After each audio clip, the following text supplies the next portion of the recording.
Nemo. All right, we are live, ladies and gentlemen. Stay Nemo tuned. Butts.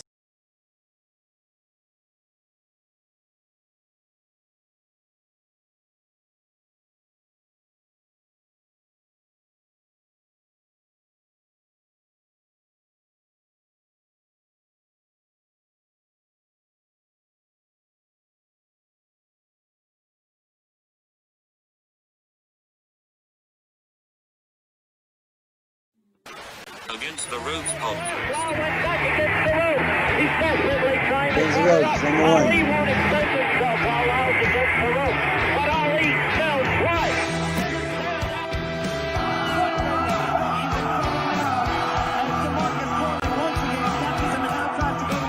Against the ropes. All right. Mayweather back over the ropes.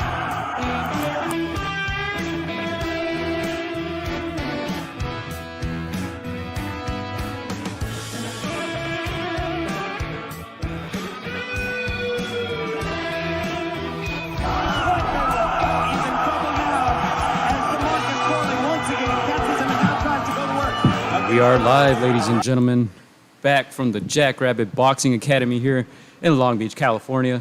I'm Gio Garcia here alongside Christian Mosqueda. We have a whole bunch of special guests in the building. We are back. First of all, thank you guys for having us back, man. Let's go ahead and do the intros.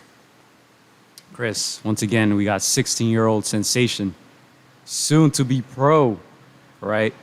Multi-time amateur national champion, Mr. H2O, Ashton Sylve in the building.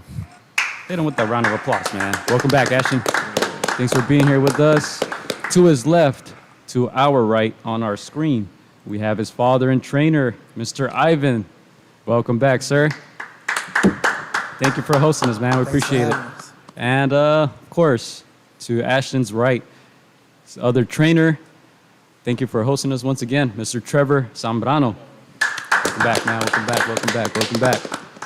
Man, thank you guys all for tuning in. If you're tuning in live from YouTube, man, make sure to get your questions off. We have a lot to talk about today. We're going to have a lot of other special guests here who are watching us here live from the gym. A lot of these young gentlemen will be making their professional debuts, man, and we'll get into it. But first of all, how's everybody doing today?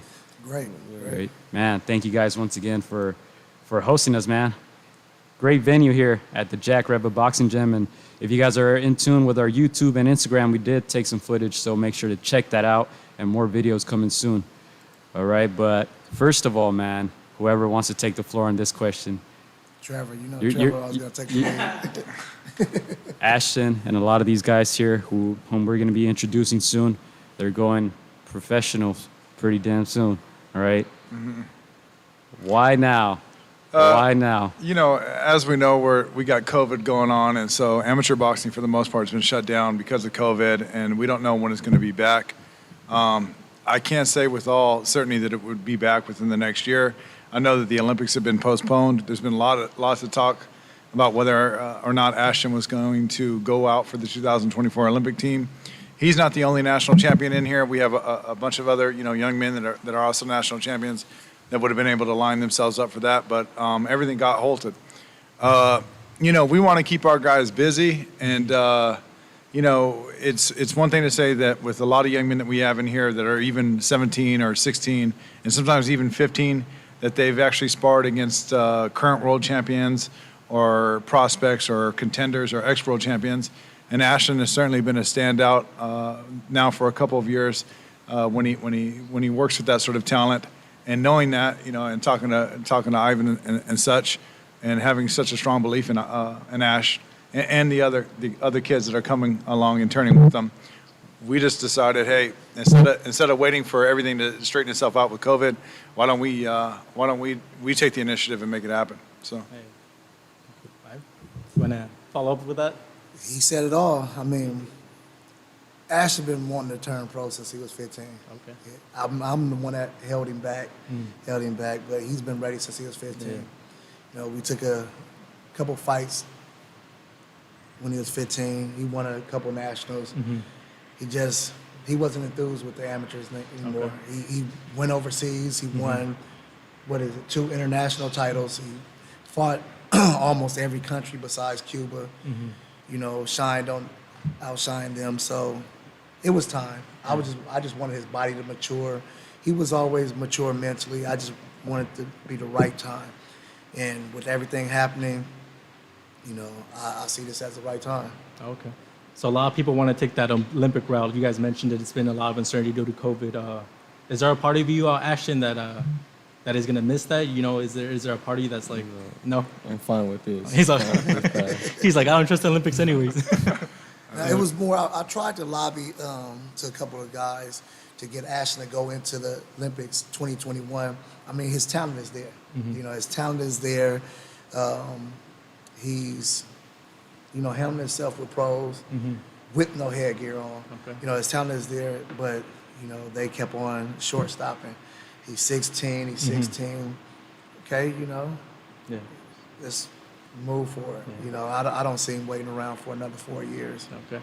Yeah, there are some guys that already made their debuts, other guys that are going to make their debuts.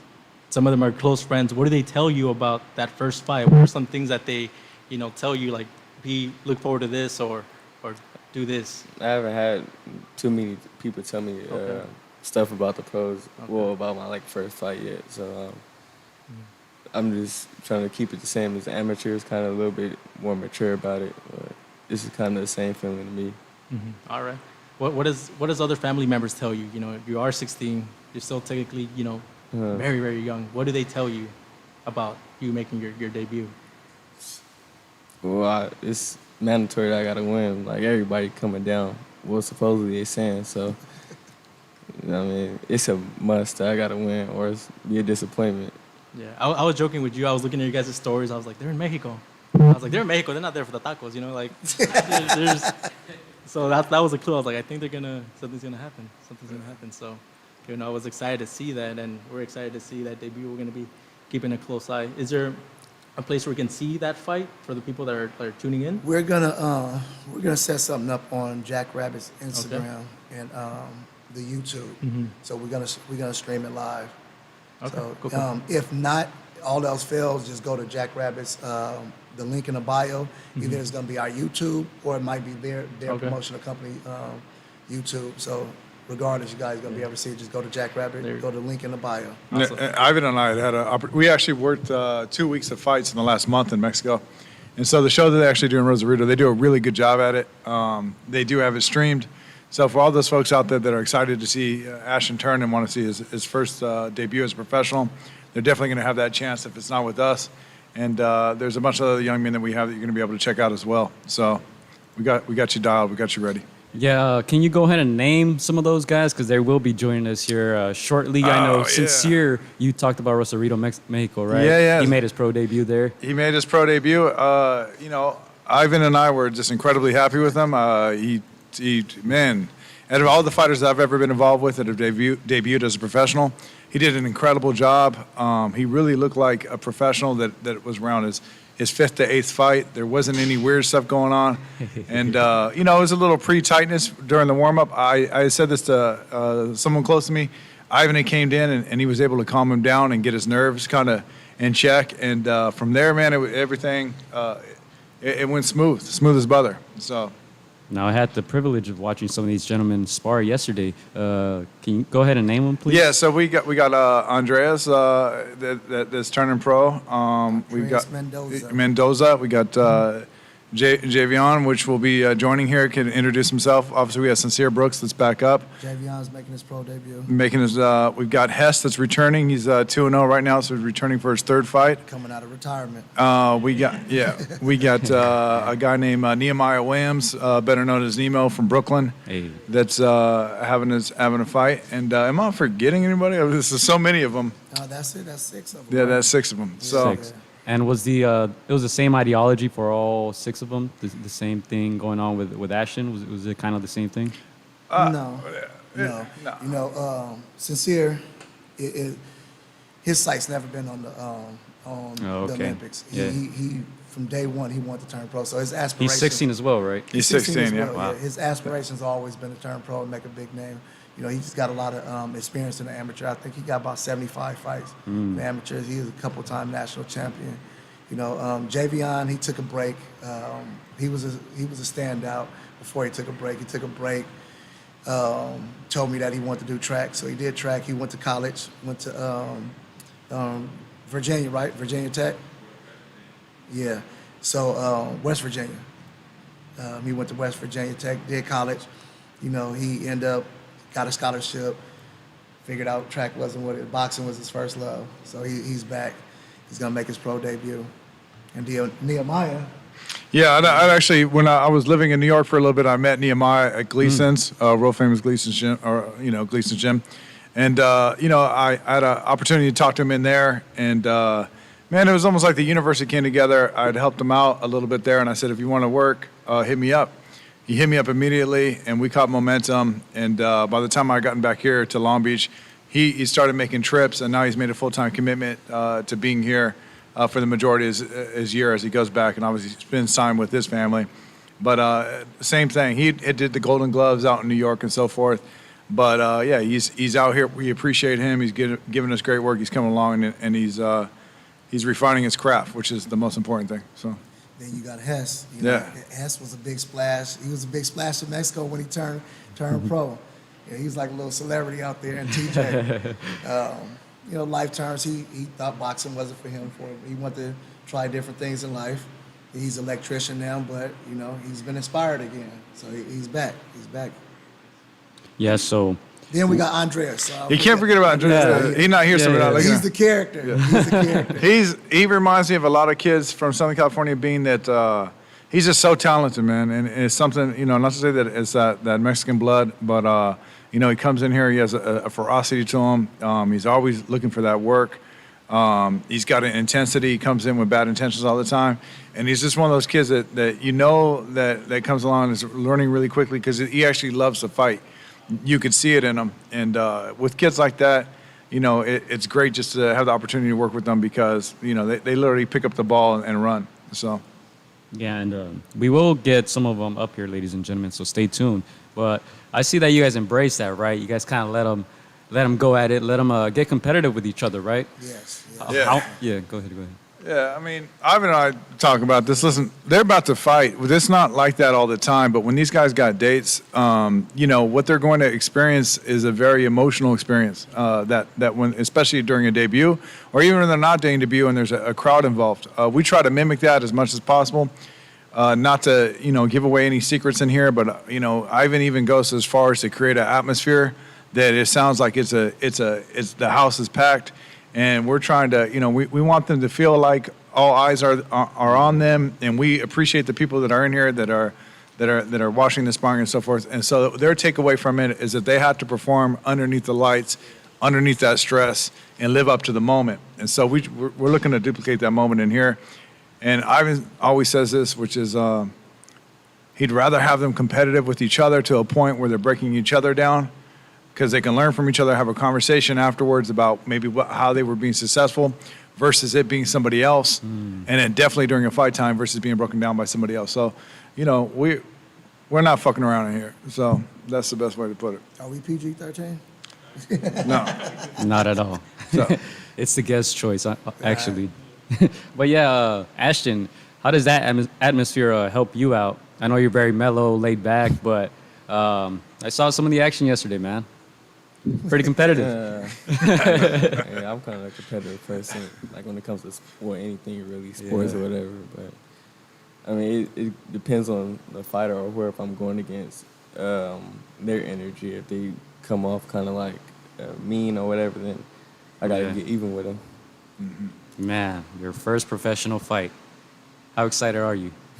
1 through 10. Like I said, you're very mellow, so we can't really tell from your face, but Always got the poker face. Yeah, right. From scale of 1 to 10, how excited are you finally making your professional debut? 16 years old, man. Still very young. Like about a 9 or 10. Okay. See, ladies and gentlemen, he's excited. He's just got that Kawhi Leonard demeanor, right? But yeah, so what's the exact date on the fight?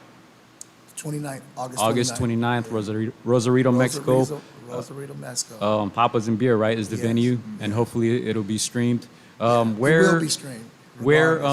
Give them the exact Instagram name or YouTube channel name so they know. So it will be Jackrabbit, LB Jackrabbit Boxing. LB Jackrabbit Boxing, On Instagram. yes. And also LB Jackrabbit Boxing on YouTube. Thank you. And Ashton, what is the thing that you want to show on that first fight? Do you guys want to start, getting knockout streaks going, or what is the thing that you're looking for on that first fight to show? Hopefully a knockout as soon as possible. Whatever to put on the show. Okay. Yeah. Is there what do you guys tell him? Someone that's skilled like Ashton, what is something that he can do to check his emotions? Maybe if we always talk about how technically sound fighter, the only thing that can maybe hurt him down the road is maybe the emotion. Someone that's sound as a fighter, as long as they stick to their skill. Yeah. Well, he listens very well. He listens very well.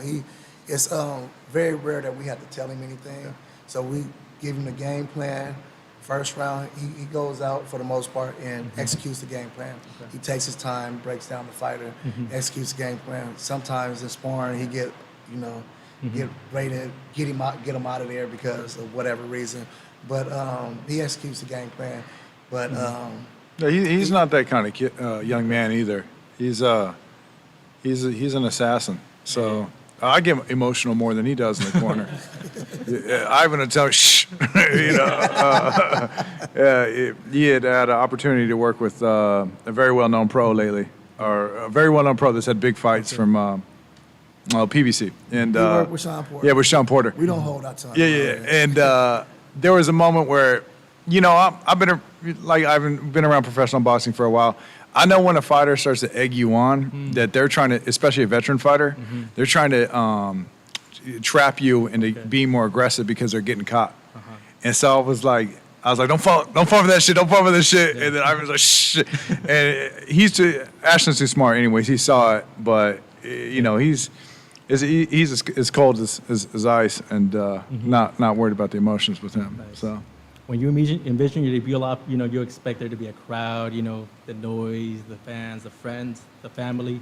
You're gonna be without what I'm assuming like fans. Does that? How do you expect that fight to be without the fans? Does that affect you at all? Well, and there's gonna be fans there. Now we're bringing Long Beach with us. It's gonna be not only that. It's gonna be fans there because you can see it from Papa's and Beer. Oh, okay. So it's a ton of people that can see it. Okay. So it's gonna be like it's gonna be okay. It's gonna be noisy. It's gonna be yes, it's gonna be yelling. Just around the ring, it's not gonna be. No but you people. can see it from Papa's and Beers, and people gonna be packed out and yelling and everything else. All right, I guess we can go then, right? Yeah. Hey. All right. Yeah. Well, I don't really hear like noise or nothing except for like my coaches or like certain people. I don't really hear noises outside the ring when I'm in the ring. Yeah. So it wouldn't probably affect me like that. If anything, you're gonna be able to hear your coaches, your dad better, right? Yeah. The thing that we keep hearing from these fights is like you can hear the punches. You can hear all the action. You can hear each other's coaches. Will you be?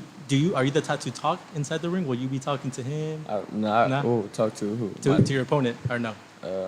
Barely. It depends on the opponent. If they talking, then it depends. Probably later on in the rounds or something like that. I'll probably say a little something, but I really don't talk like that. When your father came with the news that there's a possibility that you were going to make your debut, what was your first thoughts? What was the thing that came into your mind? Finally. I knew you were going to say that. Man, so it was more like, forget the Olympics, I want to do this. I want to make my debut. Yeah. Okay. When you thought about your debut years ago as a kid, how was that? Just growing up, seeing professional fighters, how was that for you growing up? Kind of think like I'm already hanging in there with them, so I could probably do the same thing. Like wait so long if I could probably just make history or something. Yeah, because Gio put a video up on our Instagram when you were a little kid, when you were with Uncle Snoop, and I was like, man, he's so young now. Now he's making his debut. He's still very young. Yeah. Still young. He was so young then, and it wasn't so far ago. It was about 6 years ago, that video. How is it for you, Dad, seeing him as a kid and now like he's gonna do it? It's crazy because I got to take myself. I haven't did it yet, but I got to take myself out of reality and look at it. I haven't did it. Being with him every day I haven't seen it yet. It's just another day for us. Okay. No nerves. No nerves. I'm confident in him. I never get nervous. I get nervous with other fighters, but not with Ashton. Just his demeanor, everything always settled me down. Yeah. Trevor, for you, seeing him grow up, joining the team years ago, how does this feel for you? You know, it's exciting. Like, the one thing I think I don't realize until, even with Sincere, and I'm sure with Ashton, it's a very emotional moments for us because we've seen these young men grow. And, you know, Ivan and I, we're in the business of building and growing men. Like that, not just with boxing, just literally in life. And so, obviously, when you got a guy like Ash, or you got Sincere, or even, you know, I got Nehemia, Jaivion, all these cats, Hess, you know, Andres and so forth, and we get to see them have their moment where they're starting their professional career. For me, it's an emotional moment, and I'm proud. So, and it's also knowing, shit, this guy's going to be at it for the next 15 years. And all the other young men that Ivan and I are involved with, we're not training young men unless we see you being active in the sport for a decade to 15 years. This is all, everything for us is a long-term investment on our parts. And I think one of the most exciting things is actually seeing this come to fruition. So, yeah, I'm happy. So you guys have obviously an exciting time coming up, right? 6 young men fighting on the same card. Coaches, you're going to be very, very busy. Yeah. How have you guys prepared mentally? Have you guys even thought about it? 6 fights. Well, in we one worked card? 7 last week. Was it last week? Last week. We worked 7 7. fights. Yeah. It was actually a blessing in disguise. Yeah. We got called at the last minute. My buddy from Vegas, you know, started feeling ill, you know, stomach ache and stuff like that. So he didn't know if he was going to be able to work all his corners fight. So he called me to come down there at like 11:30 at night to fight at. So I was actually at Trevor's house, and I told Trevor, we got to roll.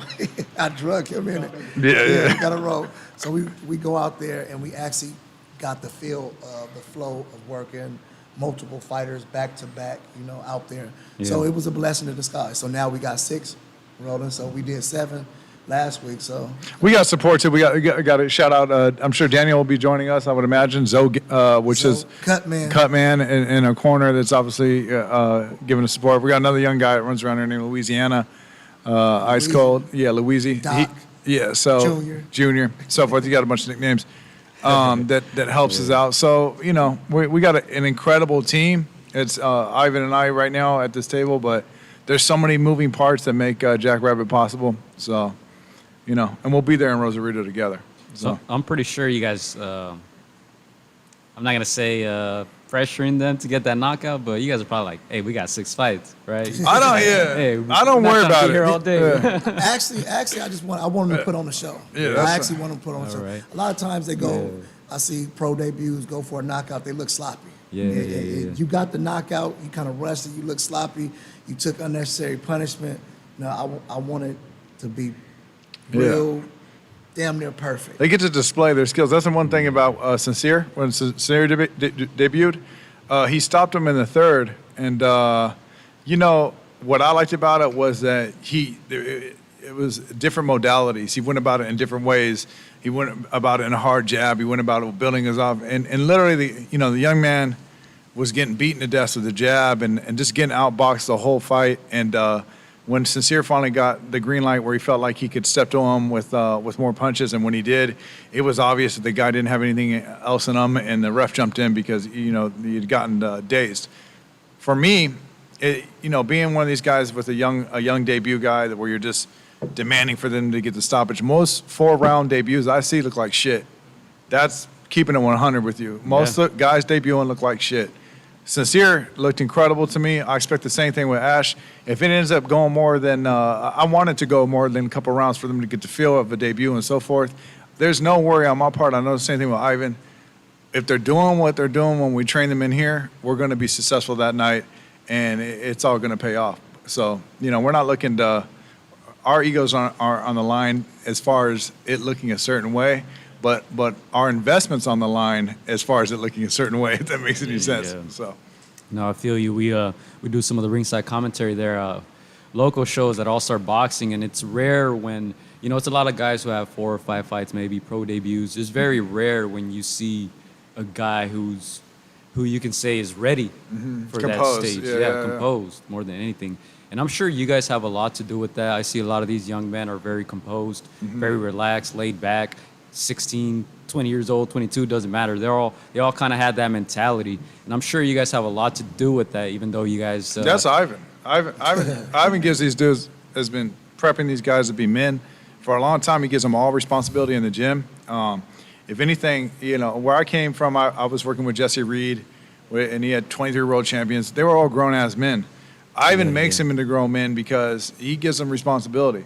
And that's why when you see a 16-year-old around here, they have a certain demeanor about themselves. They hold themselves in a certain way, and they're up for these moments because they've been Ivan's more or less has tailored them for that moment. So, what are some of the things you try to do, Ivan? I know it's kind of a little weird when you got to speak about yourself and be like, yeah, I do this, I do that. It's But hard for me to you know, do that. what are some of the things that Big up somebody else. right? What are some of the seeds that you try to plant in these young men? I mean, to sum it all up, I try to be a big brother or a father figure to them. So if you know, I'm pretty sure we got big brothers and fathers up in here. So I just try to nurture them, give them that tough love, give them responsibility, just like you give them responsibilities around the house. I don't baby them. They're in the man sport. Yeah. As soon as they step in the ring, Sincere was 7 years old when he came here. Wow. Never babied him. You Wow. know, he came in here not knowing how to throw a punch, not knowing how to fight, actually scared to fight, but he wanted to box. I never know nobody was scared to fight, but it made him a man. We never babied him. So just being a father figure and a big brother to a lot of these guys without giving up all my secrets. That was good. it's a lot of trash being taken out, and a lot of chores being assigned. Yeah. Yeah, as far as sparring, how do you guys go about bringing people in to spar? I know a lot of these guys are turning pros now, so how do you guys go about bringing in sparring partners, or what's your ideology on that? Can people just hit you guys up to come spar to the gym? Or Yeah. Well, anybody can hit us up, come spar at the gym. We don't discriminate when it comes to that. But for the most part, we got a large stable. Yeah. So, and everybody's around each other's weight class, so you know they help each other out a lot. So we've been blessed that we don't have to bring in a lot of sparring to call around because our stable is so large that, like I said, we've been blessed. Yeah. In some ways, it's I'll tell you what, it's like a double-edged sword. You got so many talented young men in here that, as far as their development, you know, I'm just talking about Ashton. Ashton is in a position where his skill set, where he's already a contender. He hasn't debuted, and but if he was fighting for a title in 3 or 4 fights, he's already a contender. He has that sort of skill development. There's other guys in here that are absolutely like where I would assign them as prospects. And so that being said, when you have such a big, deep pool of talent, the work that they see in here with the stable that we have, it's like a lot of young men that have 12 or 18 professional fights versus, and it's kind of difficult because I tell everybody we're preparing them for a world championship bout versus preparing them for their first eight fights or 6 fights. I have no doubt in my mind that everyone's going to look in a certain way and be successful when, on August 29th. But a lot of the hard work, their hardest work is going down in this gym. So it's highly competitive versus if you have a gym that doesn't have that big of a talent pool, oftentimes they're sparring with lesser talent, and they're almost in like a small echo chamber where they don't know that they're not shit. And I hate to say that, and it's not that they're not shit, is that they need to step it up, refine their craft, and be more disciplined and get some more hard sparring. Ivan, and I, we certainly invite everybody over here, within reason. We've had world champions in here. We've had ex-world champions move with all these guys and so forth. We've had some of the biggest names out there in Southern California training and have worked with their stables. And we want that work. So, but we're cooking up something here special. Yeah, definitely. And we're going to get you guys on shortly, so start preparing your speeches, guys. And we'll get you guys back on toward the end as well, man. But what can we expect, man? First of all, from Ash, what can we expect in his pro debut? Excitement. He told me he's ready to put on a show. So you're going to expect an exciting fight. Ashton, do you have any worries at all? Anything that you might be concerned about making that transition from amateur to pro? No. Not at all? No. 100% ready? Yeah. Yeah. That's what's up. What can people expect from you? Drip. H2O. Yeah. Basically what you just said, drip. I'm trying to kind of flashy, but not cocky. What would be the ideal debut for you? Like, what you mean? The ideal scenario? First round knockout, breaking them down. What does it look like in your mind? The ideal scenario. I don't know. It's keep on replaying it different ways. It depends Okay. on the fighter. Hopefully, it doesn't go longer than 2 rounds. But if it does, I'm all right with it. It's okay. Dope. Mr. Trevor, what can we expect from Ashton? Ashton? You know, I really hope that they give us a good look. And just to bring up Sincere's opponent cried afterwards. His family had cried afterwards. He had came to win. And I really hope that they give us a good look. One of the fights that I was most impressed with Ashton in his amateur career was when he had fought was it the Baja California national champion but a Mexican national champion from Mexico. I love watching that fight. I've watched it probably like 12 or 15 times over. It's incredible. I'll let you guys watch it when it's over, but it's just incredible. I hope they bring us a young man that's got some skills, because that's when Ashton does his thing. Yeah. So, but yeah, I expect the flash. He's gonna be flossy and dripping, and H2O, his outfit, the way he moves and everything. You see why this kid is the most exciting thing coming out of boxing right now, and why he's going to be a household name in the next decade to 2 decades coming. So, Yeah, so over 100K people cannot be wrong, right? No. Listen, they can be in certain instances, but I'm not going to talk about it. Yeah, I'm not going to throw those names throw them in the bus. But yeah, no. But this young man has got. Listen, you don't go get that many national titles. There's a lot of people out there that got a lot of social media followers and so forth. We have people out there that are ex-world champions that their team is saying, please don't release the footage. And I know for a fact that that's not happening with a lot of these other guys. So he's a 16-year-old. He's absolutely a phenom. He's a savant, and it's also not to discount what him and his father cooked up. Because it was an effort, and it's an effort that hasn't just been exclusive with Ashton. Ivan has got a bunch of young, talented men in here that are doing their things, and that's why we won best team championship at the Olympic qualifiers this year. That's not an accident. Mm-hmm. So I'm just excited to see it all come together. Nice. So we're gonna have some of the other guys come on in a bit. Again, you said that the one of the main purposes of this Jackrabbit gym is to build not just fighters, but men. Right. How important is that as a byproduct to this community? Not just going for titles, but being influencers to a community that's been going through a lot the last couple of weeks and years. Listen, Ivan and I, we both operate with our hearts, but we also operate with the fist, if that makes any sense. But that being said, we know that this community needs a lot of strong male figures. Mm-hmm. There's a lot of young men out there that don't have fathers, that either they got, lost up in to the prison industrial complex, or they might have passed away and been killed, or drug addiction is the other one too. We're out here working with the community because, there's nothing.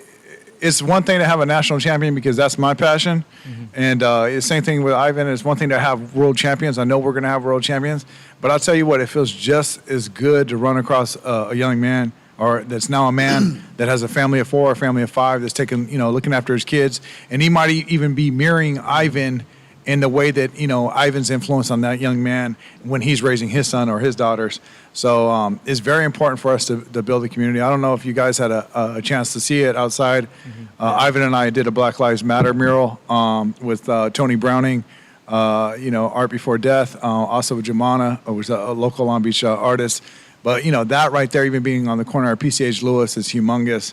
And we had a food pantry, and we're looking after the kids, and we just need people to step up. We're trying to do our best, and obviously, it's busy for us. We got 6 fighters fighting, but if everybody throws their effort in, even the smallest gesture, it's incredible how that can ricochet into the universe, especially in this small community like Eastside. So, Ivan, anything like that? Trevor says it all. Trevor said it all. All right, so there you go. Ashton, we're gonna have you back in a little bit. I know you want to get on here with Hess. But I'll turn it over to Gio, and we're gonna have the other guys go.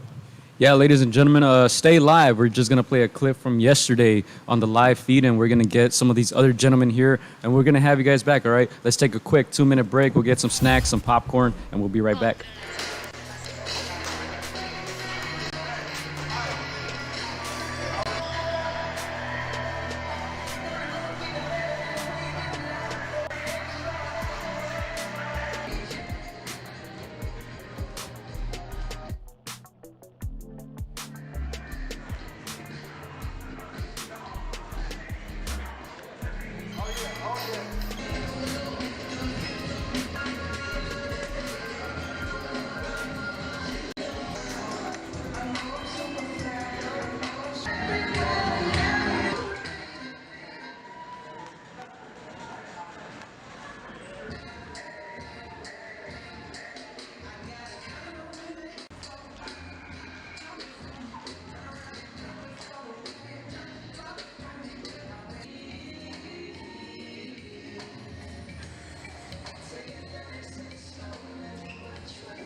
All right, man, we're back as promised, ladies and gentlemen. Hope you guys grabbed your popcorn.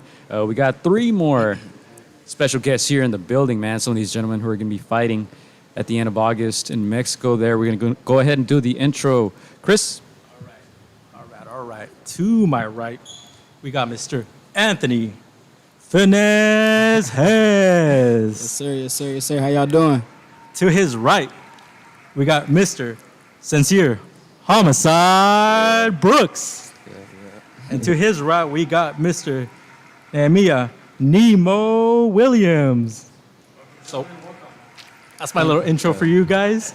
We appreciate I'm sure it. you guys are going to get used to hearing Yeah. that, when you guys are making either your debuts or continuing on your career. So welcome. Thank you for taking the time.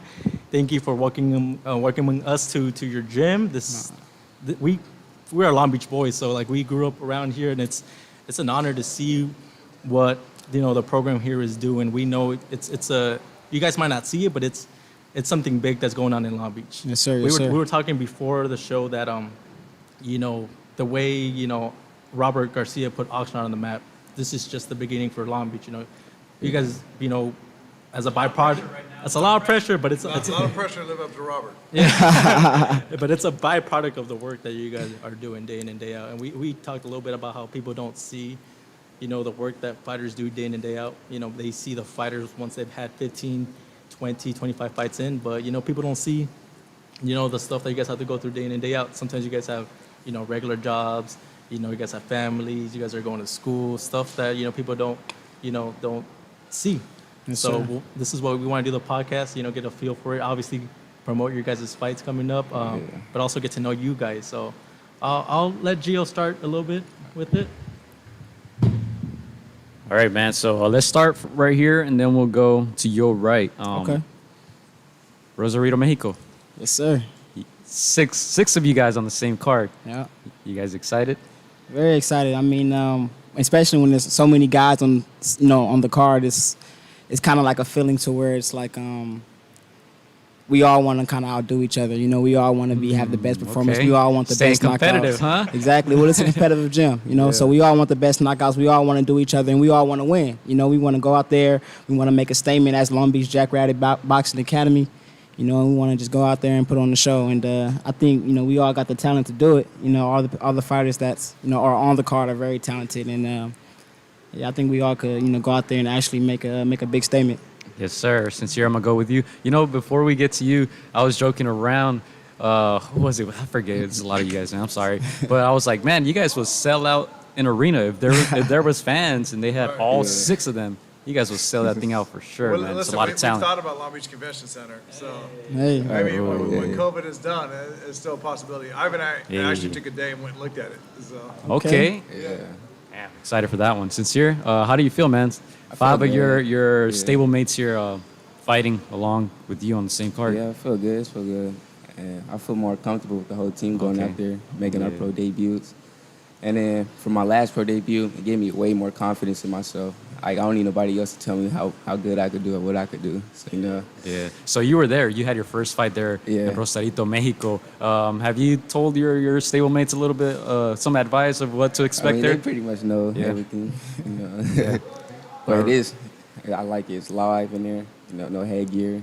You can feel it more. You can feel the energy more, the crowd more. Different animal? Yeah. Without a doubt. Nemo? How you doing? Oh, great, man. How you doing? He's like, what's up? How do you feel, man? Your stable mates sharing the same venue, the same card. Man, that's got to be a great feeling.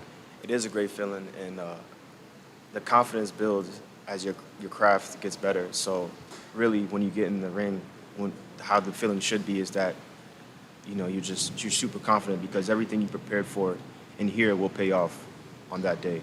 Definitely. And you're one of the older gentlemen here, man. Do you often give these guys advice? I know they're all very mature. No. They're all very laid back. No, I actually learned. Did they give you advice? I learned from them. I learned from them, especially when it comes to boxing and the craft, because I did start boxing a little bit later than they did. So a lot of the times they're giving me advice on, how to better myself. And I'm not afraid to take advice from anybody, no matter what age, because I think that's a part of learning is having the open mind and the willingness to listen to anybody, because there's something to learn from everybody. Oh, 100%, man. And you have a very interesting story, right? You're from New York, East Coast. Yes. Right? We had a little beef yesterday. I asked you Biggie or Tupac, and you were like, of course, man, come on. Yeah. But anyway, you have a very interesting story. I'm going to go ahead and let you speak about that. You said you started boxing a little late. What were some of the things you were doing before that? So prior to boxing, I joined the military.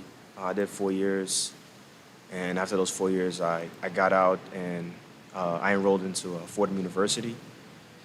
And while I was going to school, I was boxing on and off, but I really decided to stick to something because this is something that I really enjoyed, really felt passionate about, and really that I know in my heart I could do something with, as long as I kept on the right track and I kept learning and kept training and just kept focusing myself on this path. That you can do anything. Yeah. Speaking to you yesterday, I noticed you're maybe a little bit more hyped than everybody else, at least visibly, right?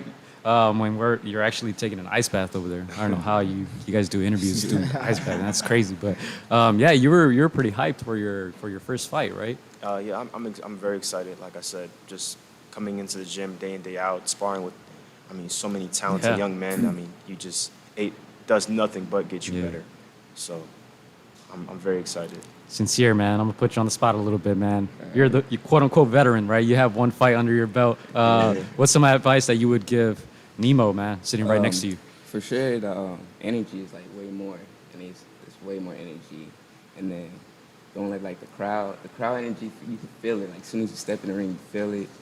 You feel everything. It's just, I don't know. It's a good feeling. It's a real good feeling that you get in there. Just stay calm, keep doing what you're doing, and then you're gonna get through it. 100%, man. Yeah. And let's talk about you a little bit, Sincere. They mentioned a little bit, Ivan and Trevor, that you wanted to go pro off the bat, right? Yeah. So how was that experience like? Very young, you're still 16, right? How was it debuting so young and making your wish come true, in a sense?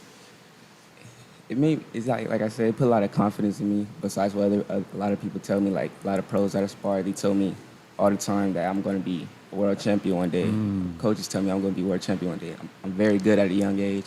So then when I finally got to show it, to prove it, then it made me feel even more, more confident with it. And I feel like one day, I am going to be unstoppable. Hey, that's what's up. Sincere's another one, though. He was in here working with a lot of talented people. For me, there was a moment where he had a big growing period where he had sparring kind of like a internet personality that is well known on Look on at Instagram. that big smile. Yeah. He's on. It's been out. It's one of those clips that's probably been played over 1 million times.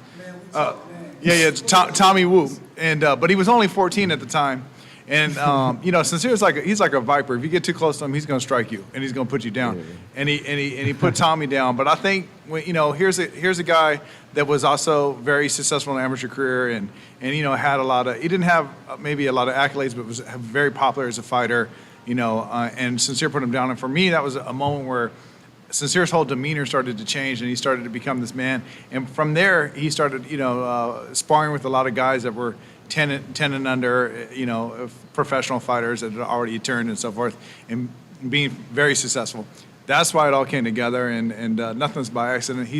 Ivan and I are only turning guys that have proven themselves. So, and he certainly has. We're excited to see him get his world championship. There's no doubt in my mind he's going to get it. So, 100%, and he gives good advice. Sincere, now, to the gentleman to your left, what advice would you give him? Well, he got 2 fights. That's a veteran over there. Did you fight in Rosarito as well last time? I didn't fight in Rosarito, but I fought in Tijuana about 3 years ago. So, yeah, I had like a little boxing hiatus where I wanted to figure out, what I wanted to do with my life. Like Ivan said before, I wasn't really sure if boxing was for me, And actually, it's funny that you guys bring that up. Watching Sincere out in Rosarito is what inspired me to come back. I was streaming. I saw him, and could keep in mind, like Ivan said, he was here in the gym when he was like 7. So when he was around 7, I probably was around 15. We all started around the same time. We all kind of grew up with each other, And seeing him, like, now he's 16. Now he's, it's his time to shine, and I'm seeing that, and like I said, it inspired me to come back, and I even said come out of retirement, and just go out there and just show that I could still do it, 100%. For sure. So how is the scene out there in Tijuana, Mexico, as far as boxing? I love it. I mean, like Ivan said before, me personally, they I don't know what it was, but they kind of attracted to me. I'm warming up, and kids is running, trying to take pictures with me, and so it kind of gave me a little bit of a feeling of what it would be to have that, that celebrity status. But the feeling in Tijuana is very. I like it. The fighters, they came to fight. They want to win themselves. They're not just going to go out there and let you push over them. And I mean, the feeling out there is it's electrifying. For sure. Electrifying. That's something that people don't know, that you also work, as an electrician. Oh, yeah, that was a good tie-in. Hey, he know what he's doing.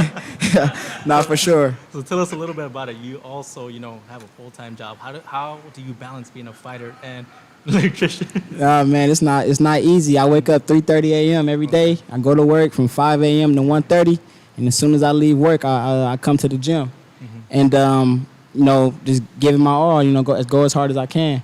But, it's not easy. And, I mean, you really got to be dedicated, and you really got to want it, I mean, it's a saying. I can't really think of it perfectly, but it's something like if you want it bad enough, you'll find like a reason to do it, or if you don't want it, you go find an excuse or something. I'm pretty sure I butchered the quote. But, I mean, if you really don't want it, you go find an excuse. Oh, I can't, I got work, blah, blah. But if you want it bad enough, you go get your ass up and you go come in here and you go work, you feel me? And, I mean, yeah, anything in life that you want bad enough, you go find a way to do it, for sure. You feel me? For sure. Nice. And anybody can answer this question. How does it feel to be, you know, in the presence of a Trevor, you know, being in a very, I want to say a very good team, very good, you know, support. How does it feel for you guys to be here in this time right now? Me personally, it kind of feels like their coaching from when I was boxing. Like I said, I took a couple years hiatus. Their coaching elevated to a point where it's like now I'm learning all new stuff. Everything that I've been learning from Ivan and Trevor has been completely new to me. They're kind of forming, you know, a different fighting style for me, forming even my body. They're forming my body to be sculpted in different ways, and that wasn't around back when I was, you know, training in the gym. So Ivan and Trevor, they've done a great job, you know, pretty much, you know, bringing the academy here to the next level. And now I'm just trying to fall in my place. I'm trying to forget about the past, and I'm just trying to see where I fit in and continue just to grow as a fighter and just as a man. Yeah, nice. Sir. Sincere?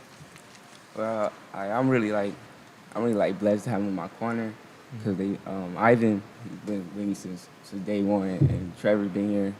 He's been helping me a lot, and I'm still continuing to grow, and they're helping me grow as a young man into, you know, the future.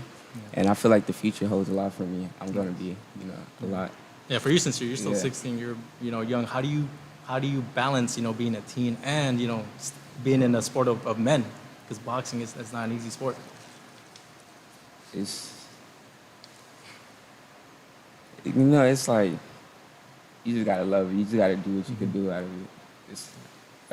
Because if you don't love it, if you don't like work hard to it, what you do, it's not gonna be easy. Yeah. You gotta do what you gotta do to make it, you know, simple, balance it out, and things like that. Yeah. And Nemo, my question for you is: you're a little bit older, so you have a little bit more, you know, you feel young. And you got a lot of experience. How do you, you know, use that experience, life experience, inside the ring? I'd say it definitely makes me mentally strong, so I'm able to cope with certain things in my mind, and even at times when you feel like you don't have enough in the tank, you always do. In regards to having Trevor here as my coach, I sometimes think it's crazy how I met him. Like, if I had not taken the train to go to the gym that day, I would have never met him. And what I like about especially Trevor and Ivan is that it's not just about learning how to box, but it's learning how to think. And I think that's very important because that also helps you in other facets of life. Nice. And yeah, I'll ask another question for all three of you guys. Anybody can take this question. You know, Trevor talked about, you know, building not just fighters, but men. You know, what are some things that you guys have taken from him, from some of the lessons from Ivan that has helped you on your road, on your career thus far? Well, like Ivan been with us we were pretty much children. Like I said, I started when I was 15, and just kind of molding me and just, you know, being around, you know, them all the time, and kind of helped me be the man that I am today, you know. Because honestly, if we're being completely honest, the day that I stopped boxing, that's when I started getting into trouble. So being around them, being around the gym, it kept me out of trouble. It showed me, you know, things that, you know, every man should have. You know, it taught me pride. It taught me, you know, just how to be a man in general. You know, they're doing a good job with the kids, and I mean, they're just doing a great job. I mean, I don't know what else to say. Well, for me, I feel like with Ivan and Trevor helping me out like more as a pro and continue to be pro, I feel like I'm being a lot smarter in there and a thinker, and like I feel like I'm being more of a king. I'm taking charge of whatever I need to do in there. Like I'm owning it, and I'm doing a lot to like, you know, deal with a lot of pressure. Yeah. You know, yeah. As far as hey, here we go, Nemo. Yeah. just like I said, they just teach you how to think in there. And I think being a thinker is a lot more dangerous than just being a brute. Sometimes you got to be a lot of things in the ring, and that's what you got to be to win the fight. Nice. Unpredictable. You guys are at that age where it's like, also in boxing, we know you can't just be, you know, excel in the ring. You also have to kind of sell yourself outside the ring. Do you guys ever think about, you know, I gotta adopt this persona or this character to sell more, or Said You no. want me to tell you? These guys all got big personalities. If you just got to come in when the mics aren't in front of them, you're going to get a chance to see who they are. I mean, Hess got sunglasses on for a reason. Sincere, he gonna have some. He gonna be the Ryan Garcia. I joke around and I always call him Morris Chestnut. So I know give him 3 or 5 years. He's gonna, and Nemo over here, he's quiet and stoic and. He's got that allure to him that I know he's going to have fans because he comes off as mysterious. Yeah. So all these guys got great things going for them. Now, what can people? This is your time to get your shit off, man. What can people expect? Starting with you right here. What can people expect? August. All you guys are on the same card, like you guys said. You got to try to outdo each other. But what can they expect from you specifically right here? For me specifically, like I said, this is my first fight back, so we're planning to be like real calm, real relaxed, and just show what I could do. We're gonna put on the show regardless, but just show, the new things that I've been learning, the game plan, executing the game plan. If the knockout comes, it's gonna come. Yeah. We're not gonna rush it. We're not gonna force it, But as of right now, I'm just focusing on incorporating everything that they've been teaching me into my fighting style and into the game plan. Definitely. Electrifying answer, ladies and gentlemen. Electrifying. That was good. I didn't even catch that, tie-in. huh? I didn't even catch that. That was dope, though. Yeah. Sincere, man. What can we expect from you? Coming back, Rosarito, Mexico, once again? Expect me to come back smarter, stronger, with a lot more confidence and energy. And really, it just feels good to have the whole team going out there. We expect us all to come back with some dubs. We ain't coming back no sad faces down, faces in the grass, no, none of that. We come back. Get some good food after, yeah, huh? For sure. Celebrate, huh? For sure. Nemo, what can we expect from you? Professional debut, man. I know you're excited for this one. You can expect to see a lot of the hard work that I put in pay off, and you can expect to see Jackrabbit's boxing put on the map, and in a more exponential way. Hey. You see a lot of great fighters and a lot of future world champions. Definitely. And we'll get to that question for you, Trevor, after. But let's go ahead and let me ask you, what's one thing that people may not know about you guys that you want to share with the world? No dark secrets or nothing. Just what's one thing that people may not know about you that you think is pretty interesting that they should probably know? Man, one thing y'all don't know about me. We know he's electrifying. Electrifying, Yep. that's about it. I don't know.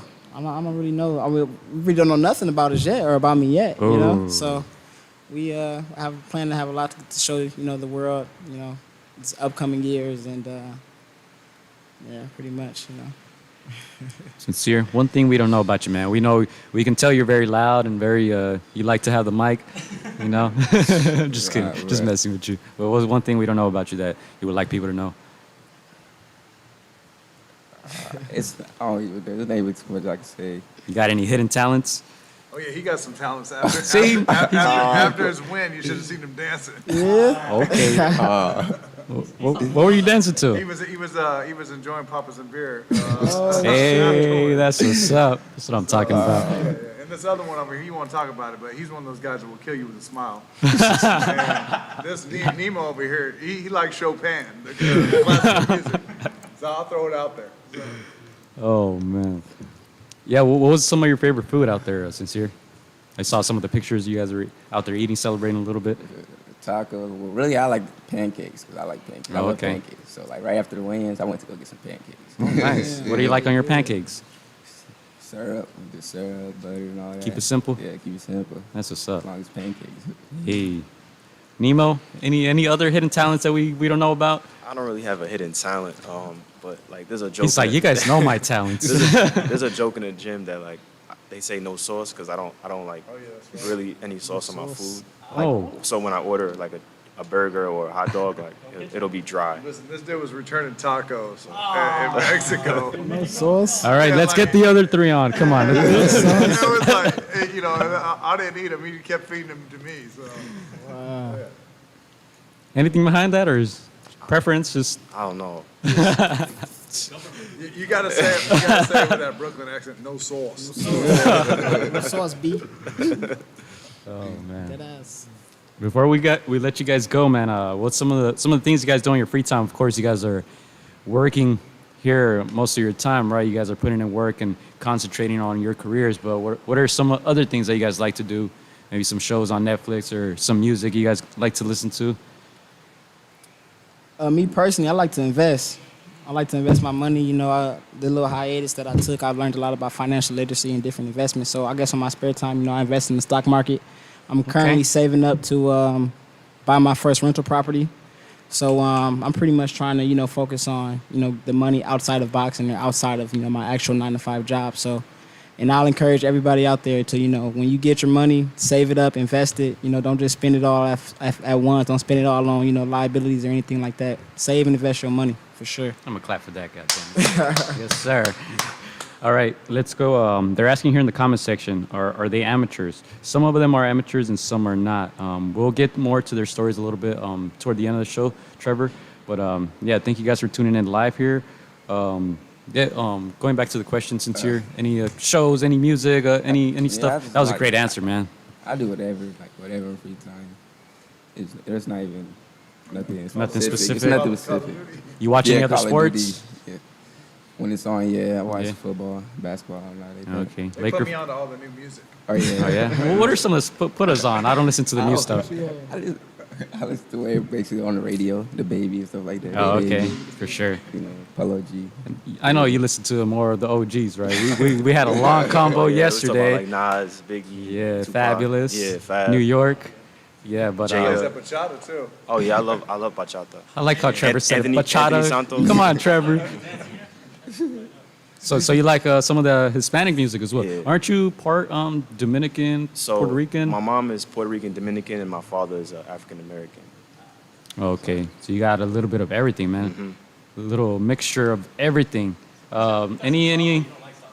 I know. I was gonna ask you if you like any like specific Puerto Rican food or anything like that, but Arroz amarillo with like pollo frito. and he has an accent. Look at that. Damn. Just gaining a lot of fans right now. That's what I'm talking about. All right, man. Any other questions you have, Chris, for them? Or I got some question about your guys' nicknames. Does that have anything to do with your style? I know you got Homicide over here. I think he just got a new one today. Oh, did you? What's that one? What's the new one? Oh, Electrify? Electrify. No, we can tie that in there. We can switch it up. Yeah.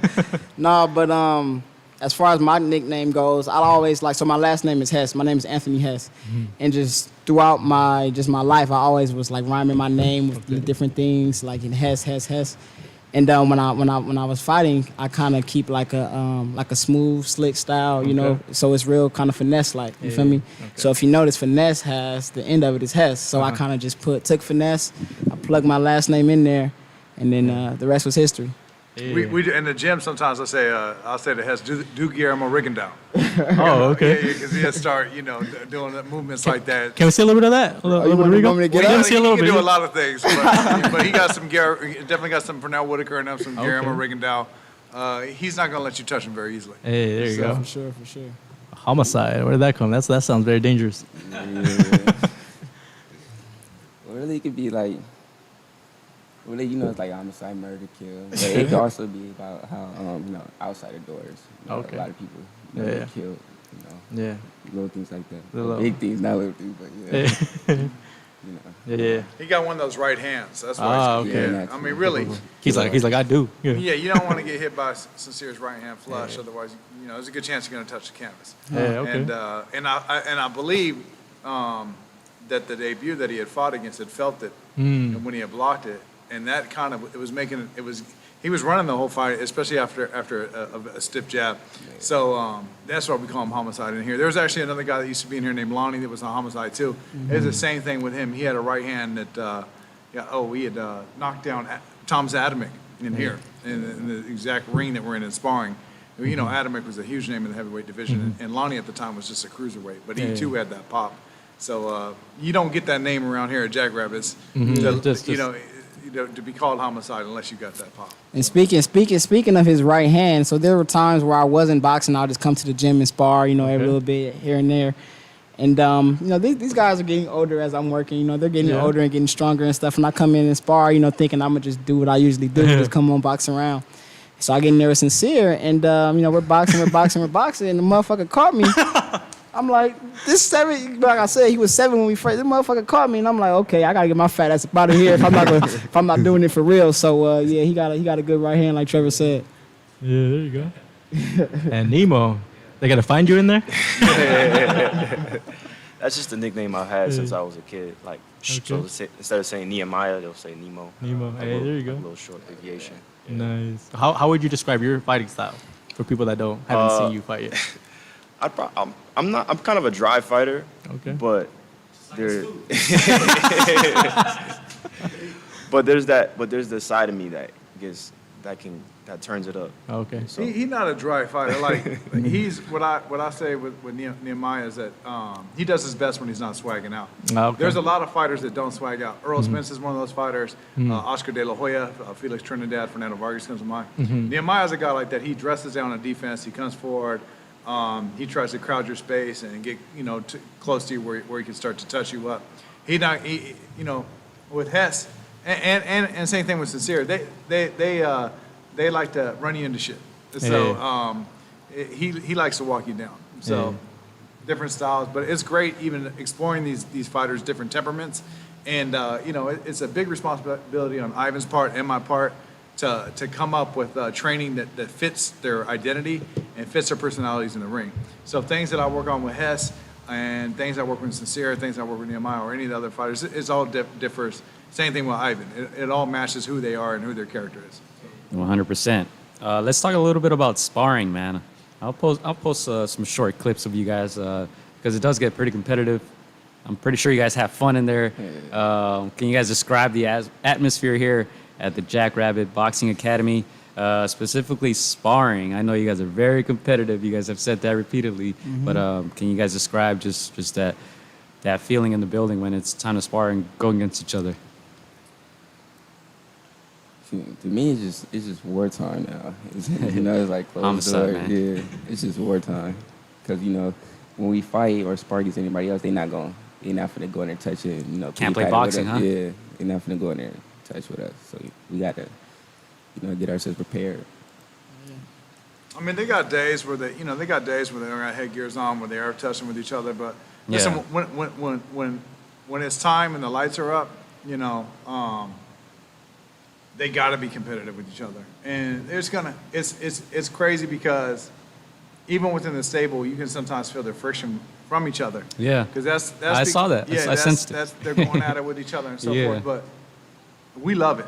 Listen, this is one thing about Ivan always says this, and it might rub a lot of trainers out there the wrong way, but I believe what he says is absolutely correct. A lot of people in boxing are sensitive. It's weird. And when the stable, let's just say you have another trainer in here and your fighter gets the best out of that other fighter, they feel a certain type of way about it. Ivan and I are both under the mindset we'd rather happen it right here when we're not underneath the lights and we're in here developing the craft and figure out what needs to be done versus when we're underneath the lights and we were convinced that we had a fighter that was going to be successful and he just got clipped. So we definitely try to drill that mentality into our fighters, and we also try to create that environment. Like I said before, Ivan is incredible at making that environment. I try to make things as emotional as possible.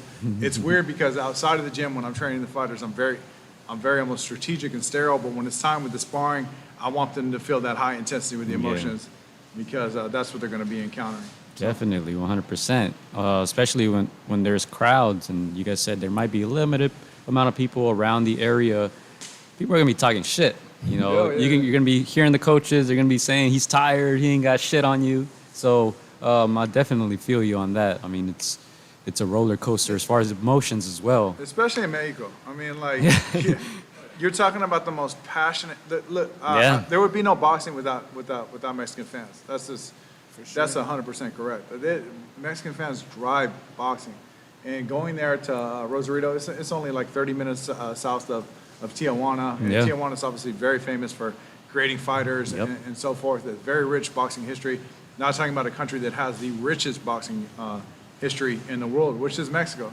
So when we go down there, we want them to already know what to expect. Yeah. Because even though right now with COVID that the ring is sort of set to the side, it's not to the side that much. We're only talking about a good 15 yards away from people that are okay. seated down and drinking beer and having hot wings or tacos. So they're going to feel it, like Sincere said. And we're in here. We got to get them ready for it. So. Yeah, definitely. And a lot of people boo just because if you don't fit their style that they want to see, it's not always pleasant for the crowd, regardless of your style. But you can't please everybody. But anyway, before we let you guys get out of here, man, great conversation. You guys did very good. We learned a lot about you. But before we go, anything you want to just say to anybody, boxing fans, to the people who are going to be tuned in? Hopefully they're streaming it and we get that link. Anything you guys want to get off your chest, and also make sure get your ads in there where they can follow you guys. Okay. All you guys. Well, we just want to say thank you for all the support. Thank you for supporting, your guys' podcast. Thank you guys for having us. And tune in. Long Beach Jackrabbit, we got a great stable of fighters, and we all should be world champions. We all will be world champions one day. Hey. And once that happens, then pretty much we'll be on the map as we already know as the best boxing gym, in the world. But once we get those belts behind us, then it will be for sure stamped. And my Instagram ad is at Hess HESS Invest. So it's at HESSINVESTS, and that just ties into what I was telling you guys about the financial literacy and the investing and everything like that. So Yes, we would love to hear more about that, and I'm sure in the future we'll get all you guys on, especially when you're world champions, right? Because you guys will get there. But thank you very much, man. Thank you for joining us, and thank you for the great conversation, Mr. Sincere. Anything you want to get off your chest? Tell the people tune in, and just where can they follow you? To me and my guys on the 29th. And he said everything basically. So follow me on @SincereDBrooks, no space, Sincere D Brooks, and tune in. Definitely. Thank you for joining us, man. And I saw you putting in some work yesterday. Great job. I have no doubts that you're ready once again, Sincere. Nemo. I want to thank my family, especially my wife Clara, for holding it down and watching my two beautiful daughters while I'm out here trying to we'll make this happen. And her family, her side of the family, my side of the family, I just really appreciate my family doing what they're doing for me while I'm over here. 100%. And you can follow me at Nemo_93. Hey, man, thank you guys. Great conversation. We're going to get some of these other guys. Sit tight for a little bit. We're going to get some of the other guys on. But Chris, you have any last questions? General comment, guys. Just thank you for opening the doors to us. Again, we're also, from Long Beach, so it's great seeing Long Beach, fighters, start on the come up. Trevor, doing a great job, man. Just want to say thanks for coming. You guys are going to be seeing our faces. I'm not saying we're going to be the LE setbacks, but we're going to be here. You guys are going to be better than LE. We're going to be seeing us. And once again, thank you guys for having us. Can't wait to have you guys back on. We just had a couple minutes, but I know there's so much more that we would like to talk, get to know you guys a little bit more. So just thank you. Thank you. Sit tight, ladies and gentlemen. We're going to get some of the other special guests here. Once again, thank you. And just to piggyback off what Chris said, this is a big deal for us, man. I'm pretty sure you guys don't realize how big it is, but just realizing the community that you guys are building here is beyond boxing. So I just want to thank you guys for showing great maturity, man, at your young ages. I know you feel young, bro. I feel you too, but we're going to get some of the other guys here, man. Thank you guys. You guys, if you're tuning in live, stay tuned. We're going to be back in about 2 minutes, so stay tuned on the live, all right? We're going to play some short clips here, and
All right, and we are back. Ladies and gentlemen, thank you guys tuning in live, man. The future of boxing here from Long Beach Jackrabbit Boxing Academy. We're going to go ahead and introduce some of the other guys who are going to be here. Jaivion, at least, right? Jaivion and Ashton is back in the picture. Chris, go ahead and do the intro. Yeah, we have Mr. Jaivion, the Professor Cardinal. Who will be making his debut. He fights at 160, correct? Yes, sir. We're welcome back Ashton. Back, we got Mr. Finesse, who's on that side. We're just gonna mix it up a little bit more today with the boxers here at Jackrabbit. Again, it's an honor just being here with you guys, you know, seeing, you know, not just when you guys have 15, 20 fights in, but seeing, you know, from the beginning, from where you guys have to hustle in and out. So again, it's an honor just being here. So we're gonna start with Mr. Jaivion. How do you feel? You Feel know, great, man. close to fight date. Yeah, I'm excited. Yeah. It's been a long time coming. Tell us a little bit about yourself for the people that are just tuning in, getting to know you. Tell us a little bit about yourself. Well, I've been boxing since I was probably about 13 years old. I pursued a career of track with kind of, you know, it took me to college, got me a scholarship, you know. I took a break from boxing just to pursue my college career, pursue my track career. End up not working out for me, and you know, I felt right back where it's home for me, you know. Yeah. Without boxing, it just felt like it was a part of me that I was missing, you know. So I had to get back into it. What was a moment in your life that you were like, I am meant to be a fighter, I'm meant to be a boxer? You know, it was just everything that was going on around me, you know. It was just like the fight never stopped outside the ring, you know. I kept everything I go through in life, it's a fight, you know. So it just boxing just gave me that, you know, that drive, you know, something to actually, you know, look forward to. Yeah, we talk about how, you know, boxing, you know, got ups and downs outside of life. You guys have ups and downs as well. If you feel comfortable, you want to share maybe a time where you were down on your luck and what you did to get out of that hole. Anybody can answer this. The time when I was down, you know, well, you know, with the whole situation with my with college, they tried to up my tuition. They tried to up my tuition, and my scholarship didn't cover, you know, the difference in the amount of money that they gave me. And, you know, I was like fumbling back and forth, like, what do I do? Do I take out a loan? You know, I had coaches in my ear saying that they were going to up my scholarship, which they never did. So it was just like, it felt like everything, the tables were turning, everything was falling apart, everything that I worked for was just, you know, folding right in front of me. So it was just something that, you know, it was like, all right, it's time to, like, you know. And first of all, I went to West Virginia University, so it was like I felt really homesick out there. It would, you know, I had to get back to Long Beach. I had to get back home. So that's really where that comes.